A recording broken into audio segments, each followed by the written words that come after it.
Audio ଏହା ଏକ Jungle. ଅନୈତିକ ବିଜୟ। ଏହା ନୈତିକ ବିଜୟ ନୁହଁ।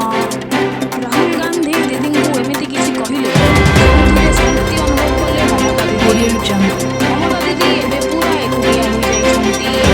ହାରିଲା ପରେ ସେ ବହୁତ ଚିନ୍ତାରେ ପଡ଼ିଯାଇଥିଲେ ଯେ ଆଗକୁ ସେ କ'ଣ କରିବେ। ହଠାତ୍ ଆସି ପହଞ୍ଚିଗଲା ରାହୁଲ ଗାନ୍ଧୀଙ୍କ ଫୋନ୍। ହଁ ଆଜ୍ଞା, ନିର୍ବାଚନ ଫଳାଫଳ ଆସିବା ପରେ କଂଗ୍ରେସ ନେତା ରାହୁଲ ଗାନ୍ଧୀ, ପଶ୍ଚିମବଙ୍ଗର ମୁଖ୍ୟମନ୍ତ୍ରୀ ମମତା ବାନାର୍ଜୀ ଏବଂ ତାମିଲନାଡୁର ମୁଖ୍ୟମନ୍ତ୍ରୀ ଏନ୍.କେ. ଷ୍ଟାଲିନଙ୍କ ସହ ଫୋନ୍ରେ କଥା ହୋଇଛନ୍ତି। ରିପୋର୍ଟ ଆସିଛି ଯାହା ନିର୍ବାଚନ ଫଳାଫଳରେ Audio Jungle. ଅନେକ ଆଶ୍ଚର୍ଯ୍ୟଜନକ ପରିବର୍ତ୍ତନ ଦେଖାଯାଇଛି, ଯାହାକୁ ସହଜରେ କେହି ବି ଗ୍ରହଣ କରିପାରିବେ ନାହିଁ। ଓ ଏହି ବିଷୟରେ ଆଲୋଚନା କରିଛନ୍ତି ମମତା ଦିଦି ଓ ରାହୁଲ ଗାନ୍ଧୀ। କେନ୍ଦ୍ରୀୟ ବାହିନୀ ଏବଂ ପ୍ରଧାନମନ୍ତ୍ରୀ ଏବଂ ସ୍ୱରାଷ୍ଟ୍ର ମନ୍ତ୍ରୀଙ୍କ ସହ ମିଶି ନିର୍ବାଚନ କମିଶନ ଯାହା କହିଛି ତାହା ସମ୍ପୂର୍ଣ୍ଣ ନ୍ୟାୟ। ଏହା ଲୁଟ୍, ଲୁଟ୍ ଏବଂ ଲୁଟ୍।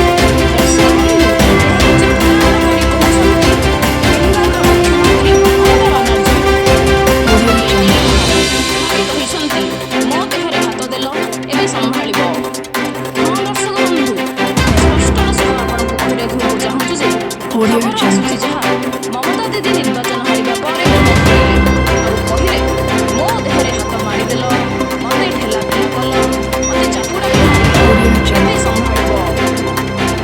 ଦର୍ଶକ ବନ୍ଧୁ, ଘଟଣା ଥିଲା ଏମିତି କିଛି, ପଶ୍ଚିମବଙ୍ଗରେ ଭାରତୀୟ ଜନତା ପାର୍ଟିର ବିଜୟ ହାସଲ କରିଛି। ଏକାଏକି ସରକାର Jungle. ଗଢ଼ିବା ପାଇଁ ସକ୍ଷମ ହୋଇଛି ବିଜେପି। ଫଳାଫଳ ଆସୁ ଆସୁ ଆରମ୍ଭ ହେଲା ହିଂସା। ଜଳୁଛି ପଶ୍ଚିମବଙ୍ଗ।